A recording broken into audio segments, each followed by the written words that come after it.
Saya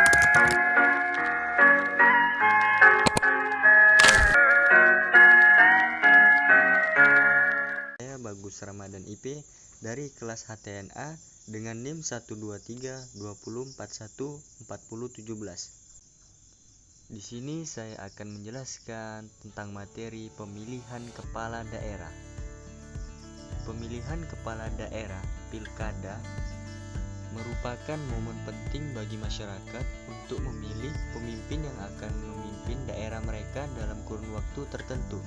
Pilkada merupakan bagian integral dari sistem demokrasi yang memberikan hak kepada warga negara untuk menentukan masa depan daerahnya. Selanjutnya, pentingnya pemilihan kepala daerah. Yang pertama ada memperkuat demokrasi. Pilkada memberikan kesempatan bagi warga negara untuk memilih pemimpin yang akan mewakili mereka dan memperjuangkan aspirasi mereka. Dan yang kedua, mewujudkan keadilan dan kesejahteraan. Pemimpin yang terpilih diharapkan mampu membangun daerah yang adil dan sejahterakan bagi seluruh masyarakat. Dan yang ketiga, meningkatkan partisipasi masyarakat. Pilkada mendorong masyarakat untuk aktif dalam proses politik dan mengambil bagian dalam pembangunan daerah mereka. Selanjutnya, prinsip-prinsip pemilihan kepala daerah. Yang pertama ada transparansi. Seluruh proses pemilihan harus transparan dan dapat diakses oleh publik. Dan yang kedua, integritas. Semua pihak yang terlibat dalam pilkada harus menjaga integritas dan profesionalitas.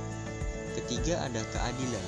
Setiap calon memiliki kesempatan yang sama untuk bersaing dan memenangkan pilkada. Dan yang keempat, kesetaraan.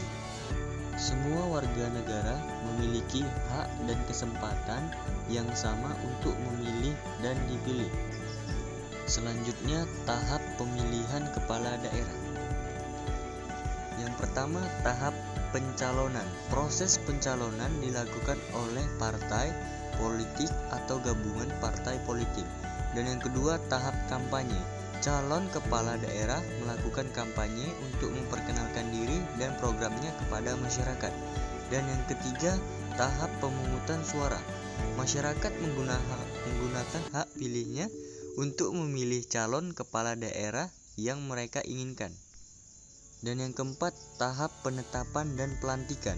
KPU menetapkan calon terpilih dan melakukan pelantikan sebagai kepala daerah. Selanjutnya, kriteria calon kepala daerah yang ideal. Yang pertama, integritas tinggi. Memiliki integritas yang kuat dan tidak terlibat dalam korupsi. Dan yang kedua, kompetensi dan pengalaman. Memiliki kompetensi dan pengalaman yang relevan dengan tugas dan tanggung jawab kepala daerah.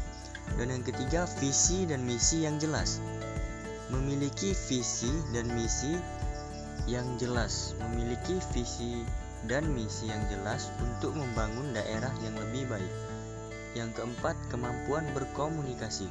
Mampu berkomunikasi dengan baik dan membangun hubungan yang harmonis dengan berbagai pihak.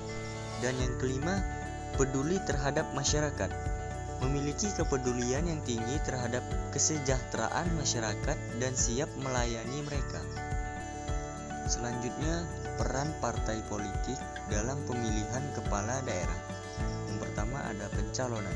Partai politik mencalonkan kepala daerah untuk memimpin daerah. Dan yang kedua, kampanye. Partai politik mendukung dan membantu calon dalam melakukan kampanye.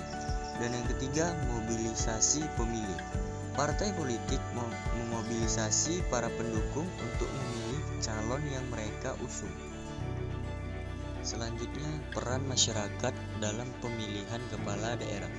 Yang pertama, memiliki calon kepala daerah, masyarakat memiliki hak dan kewajiban untuk memilih calon kepala daerah yang mereka yakini.